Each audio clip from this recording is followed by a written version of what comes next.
So the MOOC platforms, or let's talk about the AI platforms just very briefly to give you a bit of an idea. So I was just thinking about it and I'm thinking why LiveAI, and this has been a topic for me, for us, for the last couple of years. But how to launch it in the best way is probably the most important. But let's do an analysis of the platforms first. So on this scale, you have your jobs. Let me just turn this one on here. So here you have your jobs. This is probably the most important thing that you need. And on one side you have popularity. It's very important to kind of focus in how much do you want to focus on, how popular your program is. Very important to be in the visibility of the potential employer or your peers. But at the same time, you need to focus on the value as well. Very important. So the platforms today, if you look at the MOOC platforms, and I did write about this as well on Quora, and I'll just provide a link on Quora to give you a bit of a perspective of the pros and the cons of these wonderful platforms that we have today. So if you were to draw a scale of where these platforms are, and you can, it depends on how you look at it. So today, if you look at Udacity, it's a platform that is definitely offered a lot of value when it started off, and now its purpose is to move more towards popularity. Makes sense. The popular the program is, the easier it is for people to recognize it, and the only important thing is how far or is it moving away from value. You could say the same if you want for another platform. Let's draw another color. Let's say Coursera has been focused on value, and it's not probably as popular, but you tend to see this motion towards popularity, meaning it's highly visible to a lot of people. There is no correlation, there's no direct correlation in which you can say, okay, so just because people followed Udacity or Coursera or any other platform for AI ML, I'll just put it here so at least you understand the context, or machine learning or deep learning. So there's no direct correlation in how is it helping people to really get jobs. So everybody talks about that the data scientists are the folks who are sort of making a lot of salaries, and you see all these advertisements on LinkedIn and other places where people say a data scientist could earn anywhere between $120,000 to $180,000. But this is actually not really true, and I'll just show you why. So in a way, platforms are moving more towards popularity because if you have more people, there's a lot of revenue. It makes a lot of sense for these platforms because they work on economies of scale, and obviously I'm not saying they don't focus on value. I mean, the programs in themselves are interesting, but how real world problems do they solve? How many sort of real world stuff do they solve? Just kind of give you a bit of a perspective of another. So I drew this chart, and I think it's important to kind of sort of try to understand and draw an understanding around, the value that that we are supposed to measure. So the value of any program should be measured based on the real skills that people acquire versus the number of people that are on that platform. And the closer you're obviously to one is the popularity of your platform.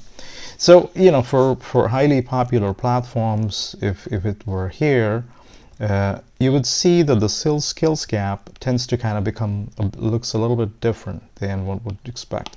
So for example, if I draw this, there's the different 3 sections. Just break it down into 3. So there's a lot of sort of mediocre skills being developed here. They're great, but still, I mean, you're just learning basic things in this zone, and this becomes sort of your you're moving towards the popular platforms, and then you have some specialistic you could say some specialistic skills here. So this zone is you're learning some things. Maybe you're learning some computer vision, NLP, and doing some form of real world projects. And a very small percentage, actually, a very small percentage of those people actually are in, let me just draw this with white. So a very small percentage of people, maybe probably 1%, 0.1 to 1% of those people are actually in deep specialization. So deep specialization. And I think that is what defines in how much you have to sort of focus on, spending your time on popular platforms versus the platforms that help you sort of, you have to move towards deep specialization. That is probably the most important thing you should be doing. And then the question obviously arises is in how much of, the platforms that I'm focusing are helping me move towards a deeper specialization. And the more the more I'm focusing towards value, the more I can pull myself here, the better. And what is the platform that is today providing me that skill set?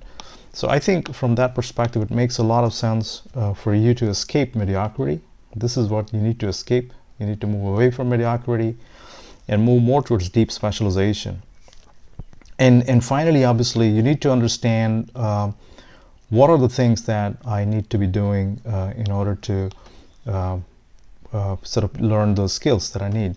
So for example, deeper specialization. So I think what I would say is a platform that offers deep specialization gives you, sort of live support in real world projects, and finally is sort of putting you up in front of employers with the projects that they have and with machine learning or deep learning, and sort of transitioning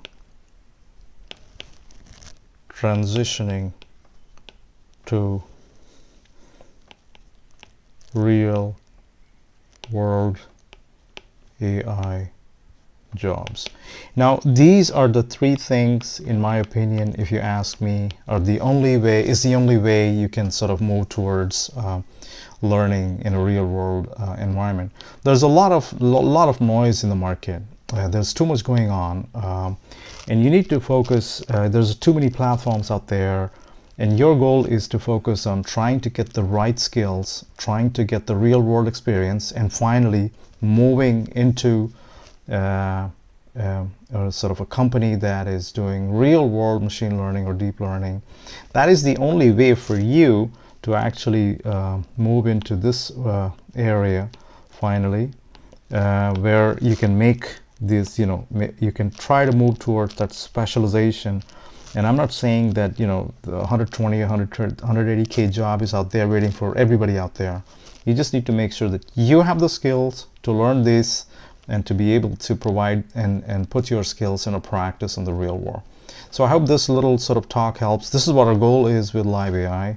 We want to provide you with real hands-on support. We want to make sure that you're talking to us one-on-one. We connect yourself with the industry, and that is what I intend to do together with my trainers. And I hope this is going to help us expand and differentiate in a way that helps everybody.